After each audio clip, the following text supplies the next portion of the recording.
Good evening, everybody. How are you on Hump Day? Happy Hump Day. Always makes me laugh halfway through the week. My name's Chrissie and I've come in to talk to you a bit about my story. I am a mum of 5 children. I have 3 grandsons, and I'm a single parent actually, and I have 2 businesses. I've met Heather recently through Mums in Business. Hey Heather! I was just waiting for my children to get out the kitchen. It's like, come on, I need a bit of quiet time now. Out you come. I've had a bit of a hectic few days, to be honest, but yeah, it's like, out you go, shoo. They do like to come on live. I'll tell you a little bit about my children in a minute, but yeah, they like lives. When I go live with my teams, they pop in and they're like, hey. But yeah, so I'm going to tell you a little bit about me, how I've got through some pretty tough times, but still kept on the positive side and still kept on going. And I am a mum of 2 sons. I have 3 girls, 2 sons, both sons. Hello, Veronica, how are you? I have 2 sons that have extra needs. My oldest son, Zach, he has autism. He has PDA, SPD. And he's at school. He's had a very difficult educational experience, but now he's at school and he's actually doing really, really well. The youngest one is 13 tomorrow. And he's had a journey as well. He was bullied. But I'm going to take you right back to the beginning. Sensory Rocks is my sensory, my part of my cuddle beds company. But I'm going to take you right back to the beginning. I've got some pictures to show you. So back in, what do I want to 16 years ago? Oh gosh, that's terrible, isn't it? 16 years ago, I was a clinical nurse specialist, and I used to work for the mental health service with the youth support team, so children who were not looked after by their families, should we say, and they got into trouble. They had all sorts of difficulties with themselves, self-harming, and not safe to be around on their own. They needed a lot of input, and I loved my job, absolutely loved my job. And all of a sudden I become very ill. I couldn't work. I couldn't function at all. I was pretty much housebound. My stomach blew up massively. It was almost like I was pregnant. I wasn't. 5 children's enough. And yeah, they didn't know what was wrong with me, so I had to take about a year off of my career. And this is after I'd had my twins. So I'd had my twins. This is Amber. They came 3 months early. They were really, really poorly, and they had to be resuscitated. They couldn't breathe on their own. Amber came first. This is Amber. I'm not sure if I've got a picture of Zach. I have somewhere, but I've got quite a few pictures to show you. So she was born, and they didn't know what was wrong with me. So I had a liver failure and I had an enlarged spleen. That's all they knew. I was in hospital and then they sent me home. And I think maybe 3 or 4 days later, I went into very, very early labour. And this has got a happy story. Happy ending. It's how I overcome it. So this was the start of my health issues looking back. So I was working in the hospital at that time, in the psychiatric intensive care unit. And I developed something called CMV. Now CMV is something that not many people have heard, but it's just a cough and a cold to your eye if your autoimmune system isn't compromised or you're pregnant. So most people by the age of 40 have had it. Citromegalovirus. I've never heard of it, but I got very sick, got the twins obviously went into what we call Scooby-Doo. They call it Scooby-Doo where I live. I'm from Gloucestershire. And they went into the NICU for about 3.5 months. They was taken away. I didn't see them. They had to resuscitate them and make them healthy and start breathing, and off they went. I didn't see them for about 9 hours. When I eventually got to see them, this is what they looked like, and they were it's pretty shocking. Very smaller than your hand. They had clear skin. You could see right through them. You could see all their veins. And Zach had a really hairy body. He was like a little silverback gorilla. And they said that they did not have enough room for us, and we'd have to be sent out of county. Obviously, that will affect their survival rate. So they were sent out of county separately. Amber went first, and Zach was really unwell. Very unwell, and his incubator broke down on the way to hospital, and he was cold and blue when he got there, so he had a second resuscitation. Very, very poorly boy. He then got he just started to thrive and do really well. Amber, on the other hand, they didn't know I had CMV. Amber, on the other hand,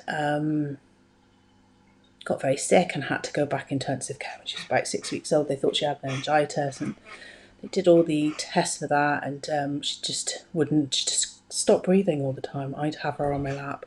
She stopped breathing. She turned out to have respiratory distress syndrome.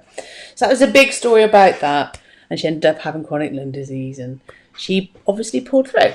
Obviously, and she was at 6 weeks old. They said to us, my doctor, my GP, just wouldn't let it go because they were saying, oh, you've got hepatitis and all these other different things, and they didn't know what was happening, and they found out it was CMV, but it was too late to treat them, and they'd made a mistake. They didn't take a second blood test to find out if it was a primary infection. So that's what happened with my twins. So then I started getting sick. Oh, I think I have got a picture of Zach. I want to see him now. Oh, he's huge now. So there's Zach. They were in blue and pink all the time. They're not anymore. They're teenagers now. They're now 15. Really, really tall kids. And so that happened. And then I got really sick Zach got diagnosed really, really late. He was about 8. Like I said, I was poorly. And I was told, sorry. You want to see the difference? I got some pictures in a minute, Veronica. You want to see the difference in them? They were so small. I've got these kangaroo cuddle, they call it, pictures, and they go down your top in his skin. I obviously couldn't touch them, and I was very poorly myself. And the pictures, when I look back, they've just got this little head here. And you just see him in there. Really sweet. So went back to when that bad year. Jacob, Amber and Zach. So Jacob's my younger and the twins were at school. It was a very small village school. It wasn't a very good experience. Molly, my older daughter, I've got an older daughter who's 20. She had no problems. And then Zach just couldn't settle. He said that the classroom felt like a herd of elephants, that he would go off to the toilet and sort of play with water. The primary school the head actually, who was also an SEN, said he is behavioural. This is basically down to the way we've raised him. He's a naughty boy, and she put him on high risk of exclusion. When I actually had in my career before being a nurse, I used to run 2 autistic homes. I managed 2 autistic homes, and I knew he was struggling, and there was something that he needed to help with. And in the end, it just got worse and worse. And I sent him into school with like little cards to help him. I tried all the things to help him, and I went to see my GP and got him seen by the paediatrician. And in the meantime, in the middle of this, my youngest son who was 6 years old, said to me, "Mummy, I need some tissues." I said, "What do you need some tissues for school for, Jacob?" And he said, "Because I cry every lunchtime." And it turned out that there's a boy who was, I don't know, 4 years older than him, 3 or 4 years older than him, was bullying him really badly, to the fact that one day he had a head injury and ended up in hospital. We took all 3 children out that day and I homeschooled them for 6 months. Within that 6 months, this is when I was at home. Within that 6 months, we found a specialist school. It was like a mainstream with a communication and interaction centre on the side. And so it meant my twins could stay together, so he'd go in the communication, and they did amazing things with my children, well, with the twins. But Jacob was very damaged by the teachers who didn't believe him. They refused to say, they denied it, even though it was in the book that he'd had this head injury. It's just a big mess, absolutely big mess. I found out that they tried to cover lots of things up. I said, why? You know, if there's something bullying going on in your home, in your school, or in your home, in your work, wherever, you deal with it. You don't hide it. So he was very damaged by that, and he didn't trust any of his teachers. So when he went to the secondary school, the second primary school, he didn't get on well at all. He was very angry. He kicked out and he threw things around, and they actually permanently excluded him, and they put him into a pupil referral service. It was awful. And there was kids, I don't know how old he was, 7-ish. Those kids throwing stuff at him. I sat in with him, swearing at him. He was that distressed that he wet himself. He was frightened, and he's just absolutely crushed. So what we did is we appealed with the governors, and we got him back in. Oh, it's to say, I don't know all your story, Heather. It was awful, absolutely awful. I mean, it turns out that Jacob's got a learning disorder and he's dyslexic, and he's got some attachment things going on. Similar story to you. Oh gosh, it's so common, isn't it? I actually had to fight to get him in that school. The school that we took them in was absolutely brilliant, outstanding, but because they didn't understand him, he hadn't been seen by CAMS, and he hadn't been seen by the paediatrician at that time. They were just like, no, he's just kick to kit whiteboard. We cannot cope with him. I mean, he was very, very upset all the time, and he couldn't trust anyone. If anyone come near him, he didn't have any child around him.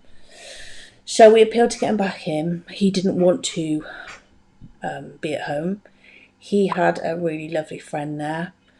Keep fighting. It does. You do get there. You honestly do get there. All I've done for my 2 boys, that's not what I mean. What I actually have done is continue to fight, and it just carries on. Is your son is he on the spectrum, or what's his background? Tell me about it. I can look in the comments. You tell me how old he is, and what you're fighting for at the moment. So we fought to get him back in, because I was quite happy to take him back, and take him home, but he did not want to. He'd made a friend, and he really struggled with friendships. He made a friend and he loved it there, and he was just, the day I had to tell him that he wasn't allowed back in the school anymore, absolutely broke him. So he started to hurt himself. He was quite unsafe. He said he didn't want to live anymore, and he'd go to throw himself in front of a car. It was just a really awful time. So the twins were all settled, and then Jacob had this awful time. And I can understand it. He just wasn't believed. He didn't trust anyone. The teachers had to restrain him at times because he was a danger to himself. He would run off. He wanted to leave the school. So anyway, we had a meeting with the governors, and the governors actually said, this boy actually needs help. He doesn't need to be excluded, and he's already been through enough at his last school. So they did a massive 360, and they gave him a 1-to-1. We call him Mr. C. He's not with them, obviously, at primary school now. He's gone up to secondary school. We call him Mr. C, and without Mr. C, Jacob would not be where he is now. He got treatment, he got seen eventually, and he started playing rugby. And I don't know if I got a picture of him for you, because it was mostly with Zach. So that all went going on. The following year, I had to give up my nursing career. I taught myself to sew, and I was trying to think. I've got quite a few chronic illnesses, and it affects my memory and all sorts of stuff. And I've got a spinal issue and a hip issue, lots of arthritis, all that stuff. But do you know what? That's not who I am, and I obviously grieved my loss of my nursing career. But everything happens for a reason. I could not have been there for Jacob. Jacob was on a timetable of about an hour. I think it's about an hour a day. So I was running around with him. If I was still nursing, because I was a sister grade, so I was a high grade, I couldn't have done my job. So I needed to be there for them, as it turned out. Being sick was the reason for we're connecting. Oh my God, that's me as well. Let me have a look. Tell me about. I'll just finish telling my little bit, and I'll look back in the comments. You can tell me. So everything happens for a reason, absolutely. And so there's me with no career, no. The twins were settled. Zach had never been flourished so well. He was absolutely. Oh, he's just a different child. They was just amazing with him in the communication interaction centre. It was just what he needed, and he started making friends and all sorts. It was just great. Thank you, Stacey. So at that time, I was like, "Oh, I'm done. I don't know what to do." No money, obviously. My company car had to go because I was a nurse, and went with the job. We lost our house. It was just a difficult time, and we ended up moving, and everything that sort of could go wrong did go wrong. But Jacob, he didn't really want to talk about it with his psychologist. I actually had to I had to have a complaint with that. So the school was waiting. They turned it at 360. They put all in place that what they needed to do. They found I had dyslexia and all the other bits that he had. Yet CAMS, who I used to work for in a different capacity, not actually within the CAMS service, but in a different place. I actually knew the nurses there because I used to nurse. Used to bring my children. I used to call my children my kids. Up to see the specialist there, so I knew them, and they said they're not going to see him. I can't remember what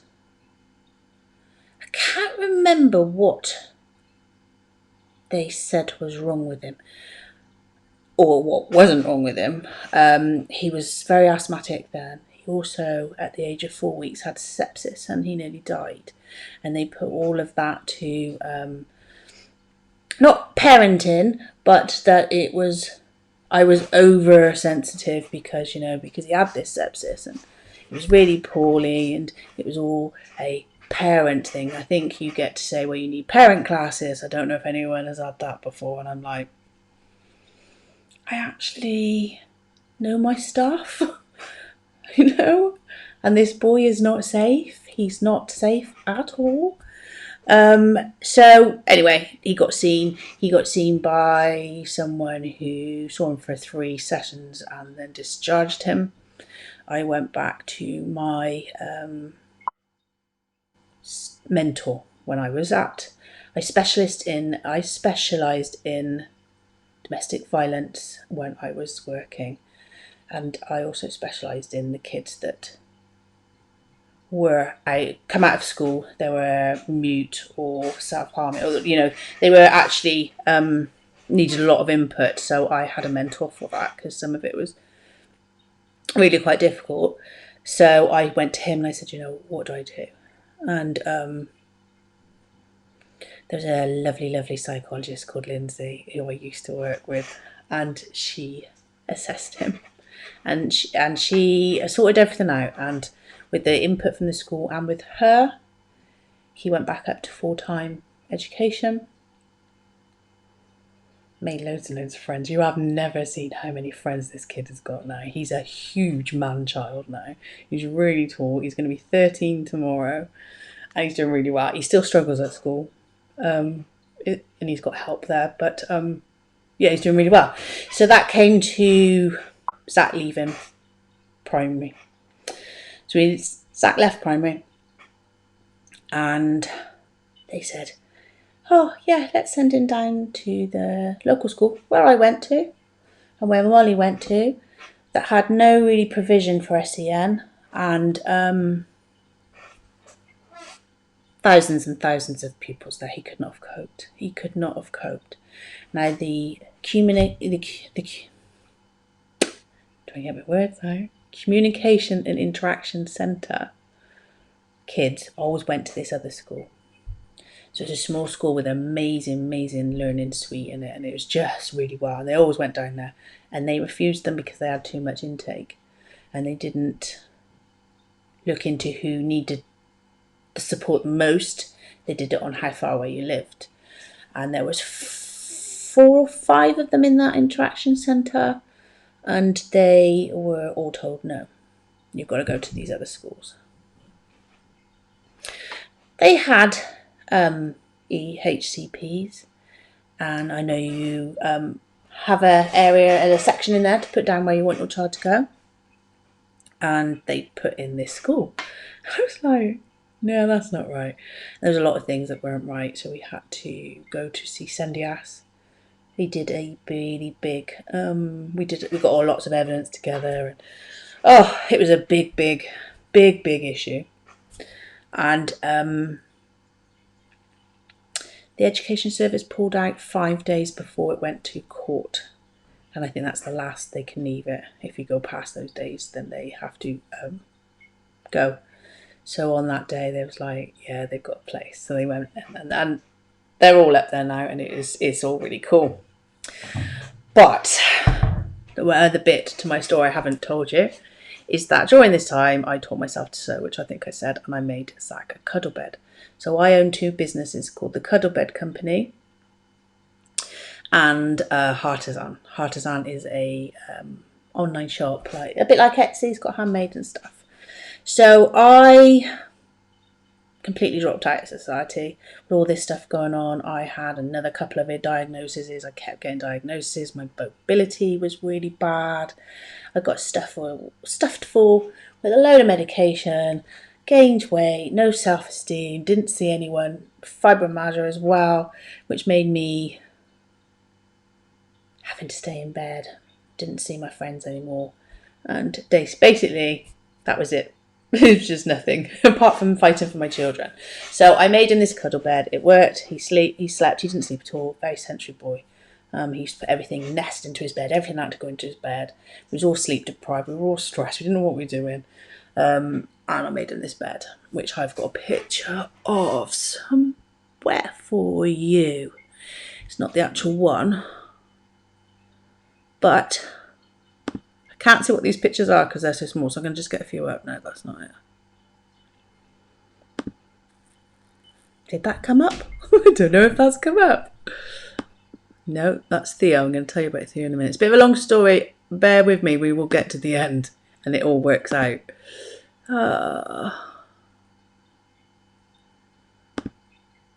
Okay.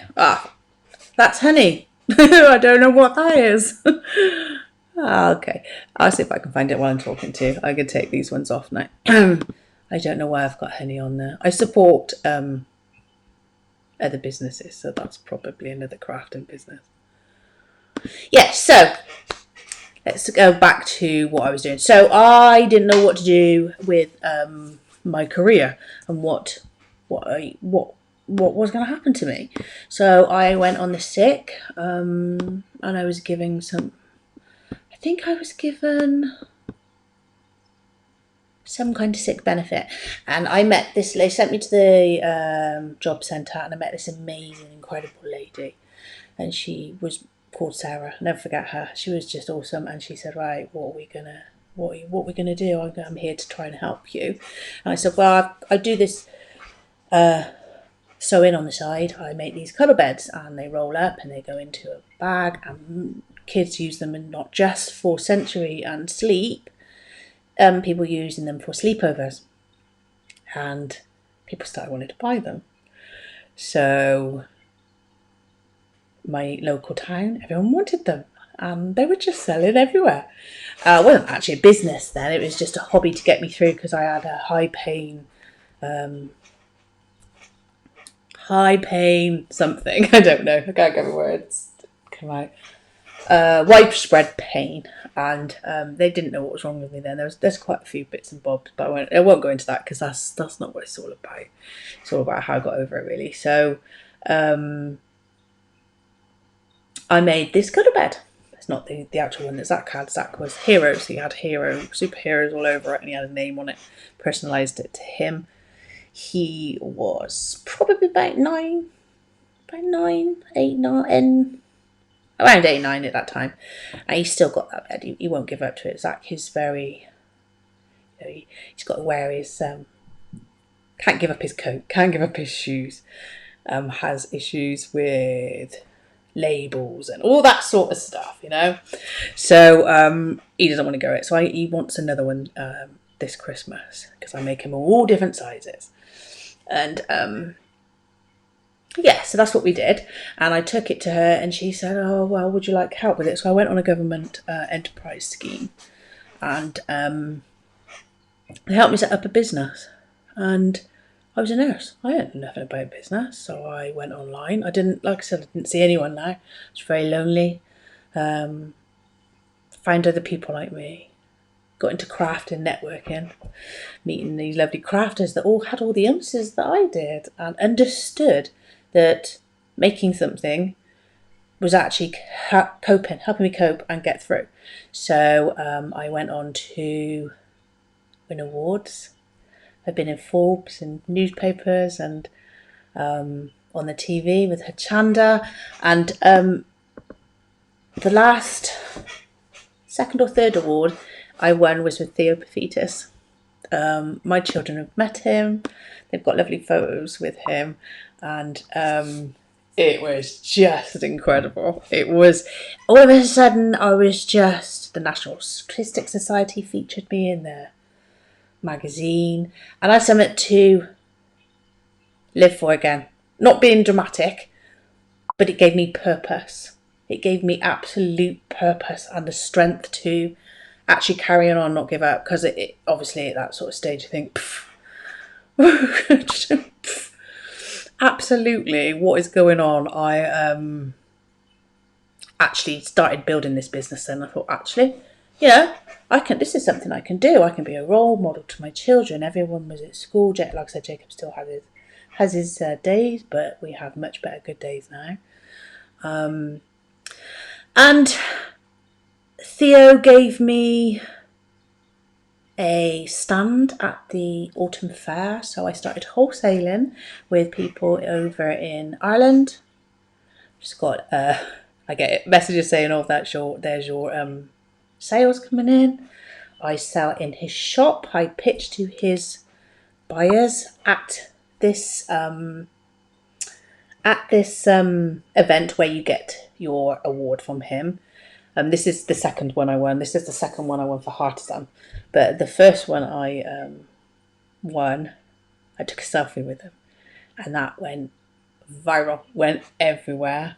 The twins, I did a live. I've been doing lives for about 4 years now, and the twins, on my third ever live, the twins were talking about cuddle beds. They were so cute.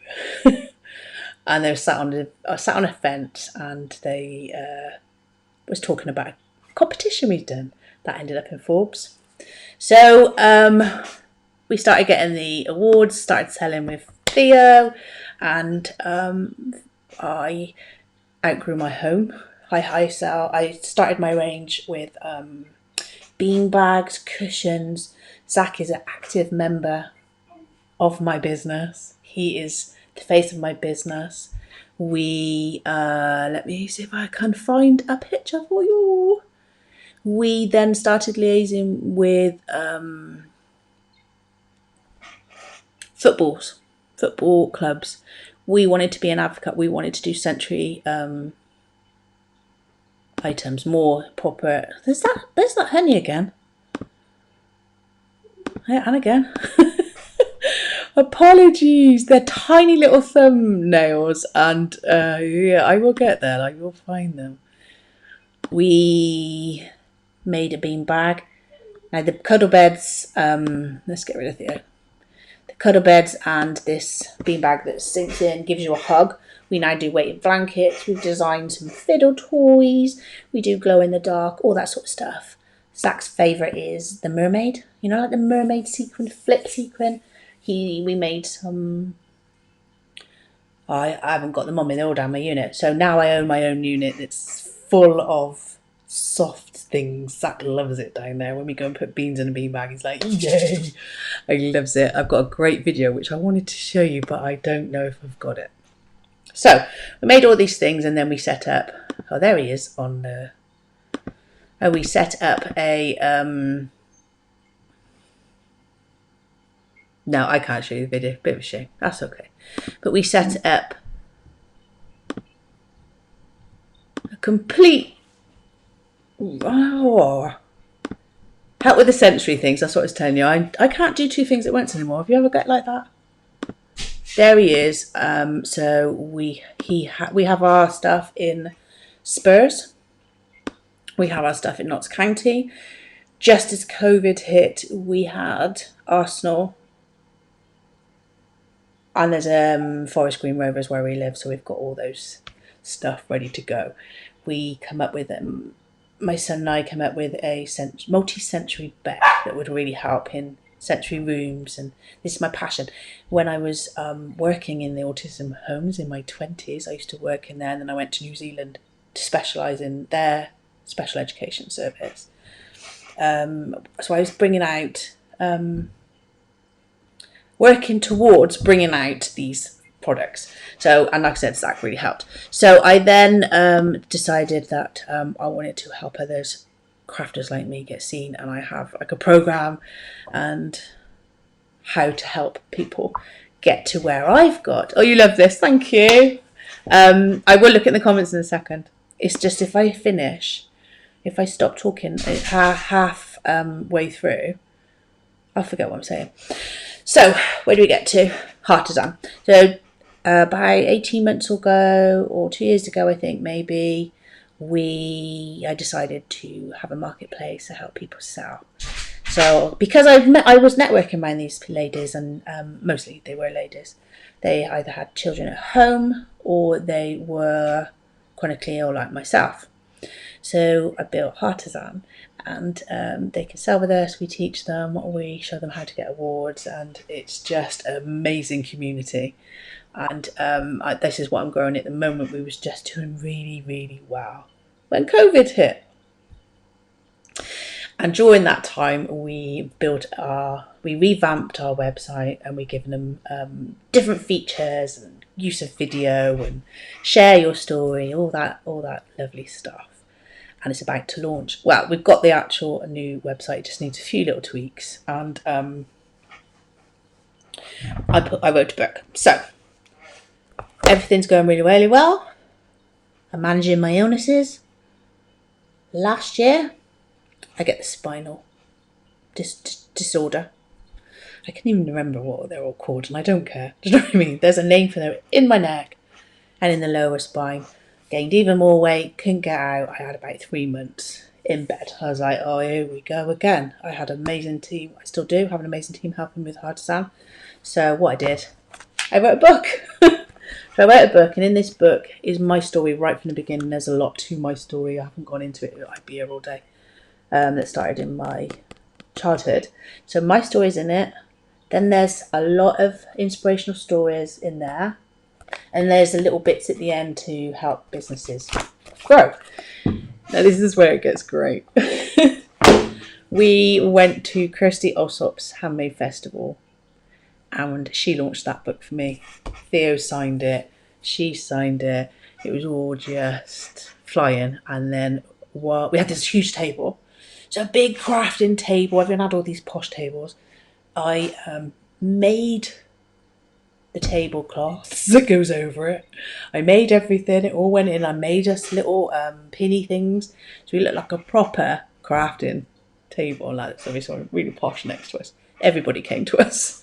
We were absolutely stacked out, and I just launched my book there, but the other artisan sellers smashed it. They absolutely smashed it, and there were people saying, oh, when he sold a few things, and they were like, it's just amazing. We got it all on video. And I was approached by a lady who worked for Hachanda. So Hachanda is a crafting TV channel, and I sell there now. My book's sold out on my first show, and it was just awesome. It's just brilliant. And I will be going back there again once all this is over. So that's really most of my story. The last thing is I found Mib. I found Mums in Business. I found Heather. I can't even remember how I found it. I think I saw a post or somebody said, you need to go and check that out. They want some help in your area. This was 6 weeks ago. And since then, I've been in the paper, on the radio, my stories all over the place again. And a week and a half ago, I became a radio presenter. So I'm now presenting and I can talk about autism. I can talk about anything I want. Crafters, we're going to have Heather on the show. Now, Leona and Heather and Vicky and the whole team are incredible. And it's just like my artisan team, but hugely bigger, massively supportive, empowering, and we're all good now. We're all absolutely good. We've got plans to bring out we're doing some new ranges that are coming out soon, which are really exciting. And that's us. That is us. That's our little family, just me and the kids. And I still get me bad days where I can't walk and bits and pieces, but it's not what it's about. It's about actually being around people that can support you. And this is why I'm here. So I thought I'd share my story with you. I've gone on and on for 37 minutes. I try and keep it to half an hour, but I will read your comments.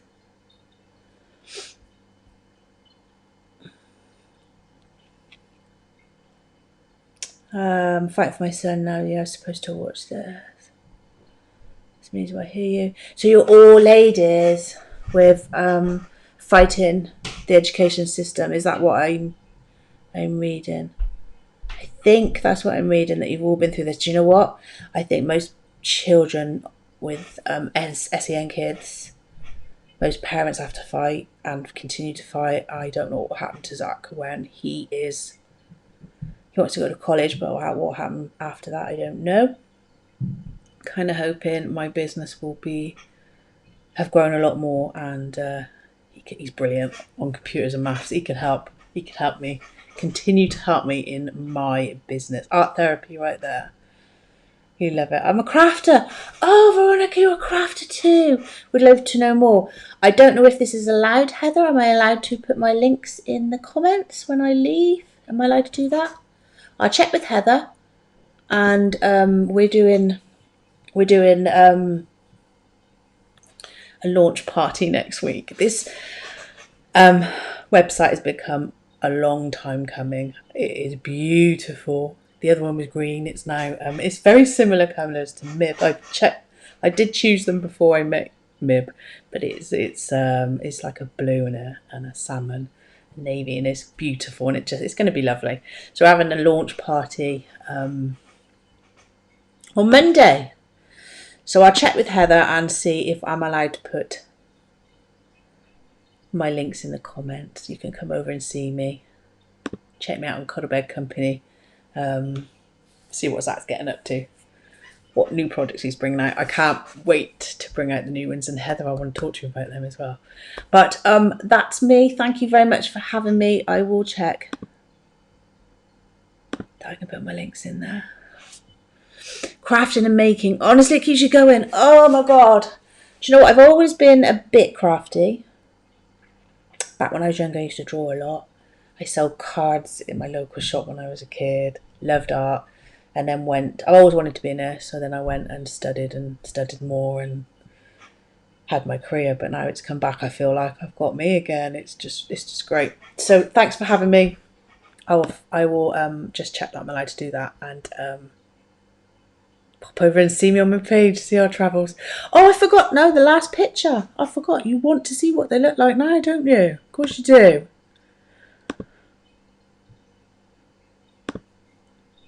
That's me on TV.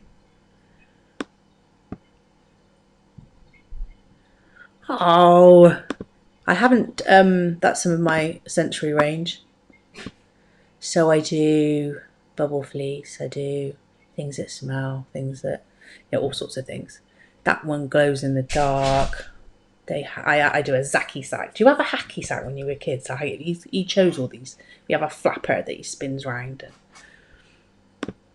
I need to show you what they look like now.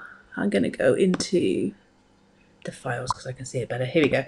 So in September, my little miracle babies, and they really are miracle babies, and they were tiny. They were so small, and they were so small for quite a long time. They were catching up. They had CMV in them for about 5 years. They were discharged about 5 years old, I think, and they used to be in like 4-year-old clothes when they were 8. You can't really see how big they are. This is Amber. That's number 1 twin. She came first.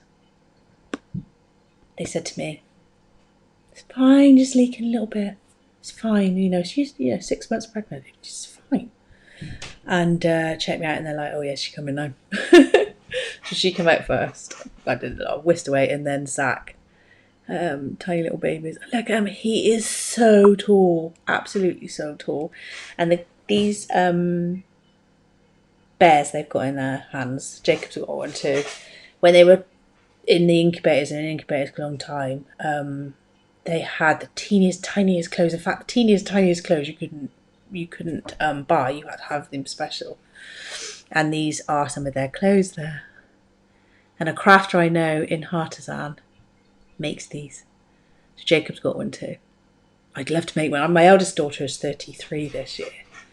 And I'd love to try and find something. I know I've got something. I'd love to make them. Aren't they beautiful? So that's handmade. And Zach used to wear a Sporticus hat all the time. And I think it's on his back. I think it's the back of the monkey. And Amber's got her special care baby things there. So it's gorgeous, isn't it? There they are. My little miracle babies. So thanks for having me. Have a good rest of your evening. And pop over and see me if you're interested in your craft. Take care. Bye.